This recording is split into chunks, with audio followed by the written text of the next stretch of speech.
progressive. Il va s'agir de protéger de manière à ne pas le voir disparaître. C'est une truffe effectivement qui est connue un petit peu partout mais qui n'est pas reconnue.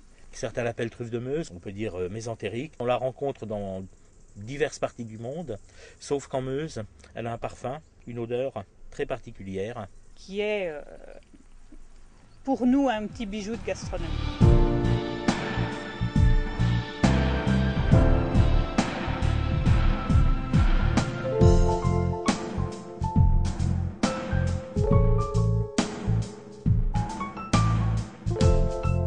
Nous avons souhaité un petit peu nous ouvrir sur le monde d'une façon plus forte que ce que nous faisions auparavant. Nous étions en train de tourner un petit peu dans un circuit fermé de production habituelle. J'ai pour habitude de dire que la truffe est un champignon souterrain avec une activité souterraine. Donc on est producteur, on peut récolter de la truffe, c'est pas compliqué, il suffit d'avoir un bon chien et on la vend sous le manteau. Les restaurateurs sont demandeurs et tout autre traiteur. Le challenge qu'on a voulu relever, ça a été de faire aimer la truffe. On a accueilli des scolaires, on a aussi accueilli des adultes pour faire découvrir notre structure. Et puis les truffières commençaient à produire, donc nous sommes intéressés à la transformation de ce produit. On s'est rendu compte que les Lorrains ne connaissaient pas la truffe, en l'occurrence ils savent encore moins la cuisiner. Donc l'idée d'amener un produit prêt à consommer.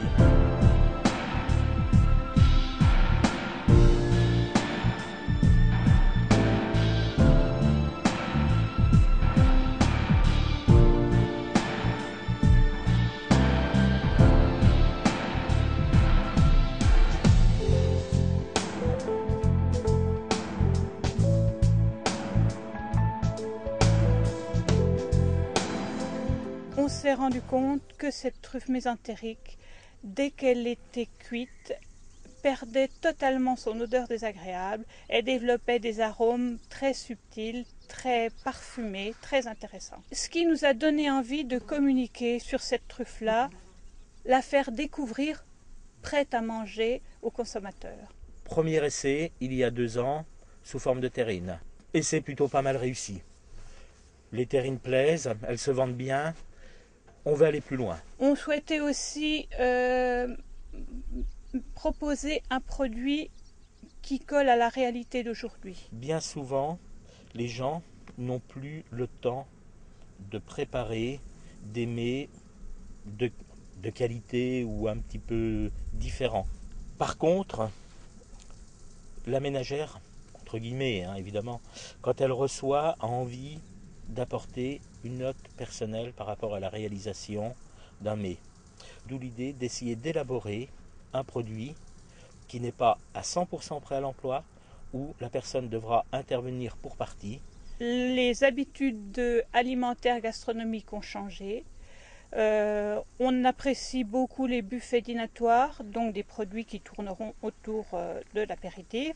C'est des produits qu'on proposera dans des épiceries fines, dans des magasins de terroir, puisque c'est quand même des produits qui auront une forte identité lorraine. Au niveau com, on a voulu un petit peu dépoussiérer l'image de la truffe habituelle, où la truffe va être systématiquement associée à un château, à une marquise, à une duchesse ou à je ne sais trop quoi. Donc là, on a conservé l'identité de l'exploitation. Donc faire une truffière de Navy, parce que c'est l'endroit où l'on vit, avec effectivement un graphisme. On voulait qu'il y ait un petit quelque chose à l'école de Nancy. Alors bon, on le percevra, on le percevra pas. Moi je trouve qu'on l'a.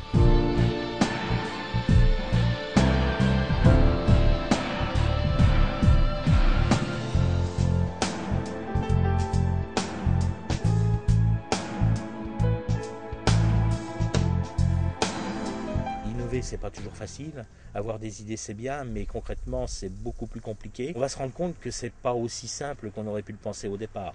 Il y a des problèmes de germination des spores, il y a toutes sortes de choses qui font que c'est effectivement compliqué. Et puis en cherchant, on a trouvé d'autres pistes pour apporter un produit frais avec une DLC intéressante. Notre ambition maintenant est de constituer un labo et de transformer sur le siège de l'exploitation.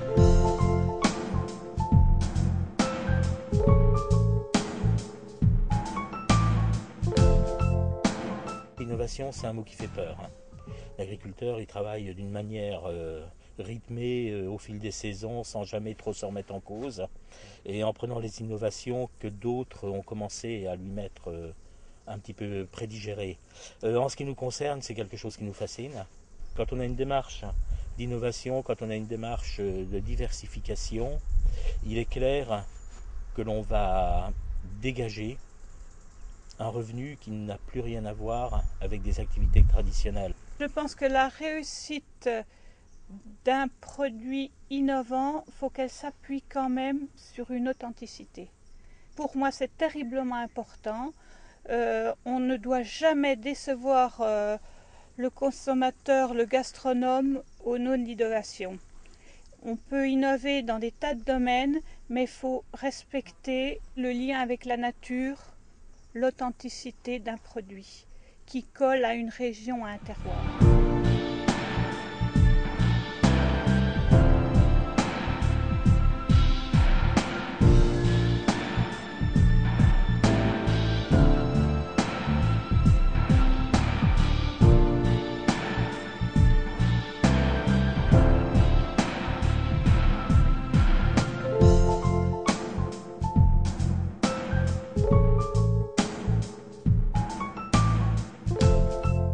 Notre envie surtout de transformer la truffe et de travailler ce champignon a été un petit peu soutenu quand même par un projet qui sera peut-être finalisé prochainement. Il s'agit de la Maison de la Truffe à Boncourt. C'est un projet qui a été retenu pôle d'excellence rurale. Cette maison sera associée à la truffière expérimentale de Boncourt, qui est unique en Europe. Il fait 8 hectares, il reste encore 1 hectare à planter sur cette truffière. Et la création de cette maison nous a vraiment boosté pour transformer le produit. Primo, quand cette maison aura vu le jour, elle va avoir une incidence sur le tourisme local forte. Donc il va y avoir une possibilité de vendre ces produits.